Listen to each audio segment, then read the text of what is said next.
ఉన్నాడు బాగా ఉన్నాడు. మీరు రాంబాబు ఎక్కడ? ఫస్ట్ మనం సుభద్రాపురం సార్, శ్రీకాకుళం జిల్లా సార్.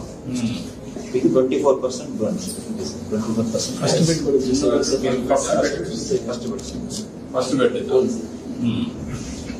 రెండో బెడ్ వచ్చి 50. చంద్రశేఖర్ గారు రెండో బెడ్.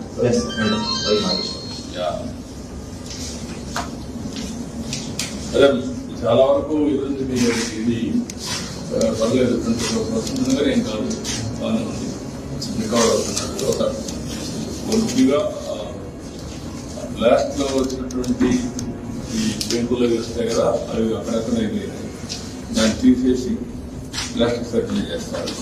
నార్మల్ మీరమ్మా థర్డ్ ఎయిర్పోర్ట్ అమ్మా బాగానే ఉన్నాడమ్మా. 10% బాగున్నాడు, చూసాను. 10% హై ఇంజరీ ఉంది, మాట్లాడాడు. ఇది ఎస్కోట కదమ్మా, ఎస్కోట్ మాట్లాడాడు, బాగానే ఉన్నాడు. ఆయనే చెప్పాడు రాజవాకలో ఉన్నాను నేను, కాపురం అనేది ఎస్కోట్ నాది చెప్పాడు. ధైర్యంగా ఉన్నాడు. మీరమ్మా ఇది 6 మనం చూసిన ఏ పేరు నారాయణరావు లాస్ట్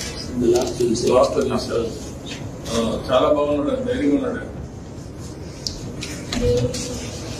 లాస్ట్ కంటే ముందు లాస్ట్ అబ్బాయి అన్మ్యారీడ్ అతను ఎవరు? అతను బోన్ ఫ్యాక్టరీ ఏంటి?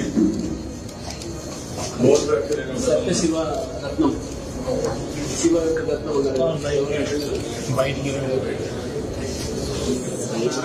నారాయణరావు బాగానే ఉన్నాడు.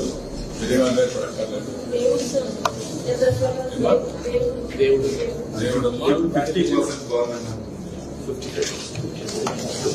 మనిషి ధైర్యంగా ఉన్నాడు, ఆయన అందరికంటే ధైర్యంగా ఉన్నాడు. కాదు అవన్నీ కూడా ఆపరేషన్ చేస్తారు, చిన్న చిన్న తీసేస్తారు. అదే పడక్కర్లేదు. మనిషి కూడా అందరికంటే ధైర్యం, అందరికంటే మీరు అదే పడి మీరు ఏడ్చి వాళ్ళ దగ్గర పోయి వాళ్ళని గౌరవం చేయాలి. దానివల్ల అదే అట్లా కాకుండా మీరు వేరేప్పుడు ధైర్యంగా ఉండండి, వాళ్ళకు ధైర్యం చెప్పండి. అదే ఇప్పుడు అందరూ రికవర్ అవుతారు. బాగా సీరియస్గా ఇంజనీరింగ్ అందరికీ 50 లక్షలు ఆర్థిక సహాయం చేస్తాం. మామూలుగా దెబ్బతిన్నట్టు 25 లక్షలు ఇస్తాం. వీళ్ళందరికీ 50 లక్షలు డబ్బులు ఇస్తాం. మీరు ధైర్యంగా మీరేమో అదే అంత ట్రీట్మెంట్ ఎంతైనా ఖర్చు పెడతాం. నేను అందుకే వచ్చాను, నిన్న మానిటర్ చేస్తున్నాం. జరగకూడదు, జరిగింది, అది మన చేతల్లో లేదు. కానీ ఇప్పుడు ఏం చేయాలో నేను చేసి చూపిస్తాను. సరేనా? 57% ఉందమ్మా. కానీ అందరికంటే అతను ధైర్యంగా ఉంది. చూశారు, ఇంజనీర్ కదైనా ధైర్యంగా ఉన్నట్టు నేను మాట్లాడాను. అందరికీ కౌన్సిలింగ్ తెప్పించమన్నారు, అందరికీ కౌన్సిలింగ్ కూడా చేస్తాను. బయట వాళ్ళు కూడా చెప్పి వాళ్ళ ధైర్యం ట్రీట్మెంటే కాకుండా ధైర్యం కూడా చెప్తారు.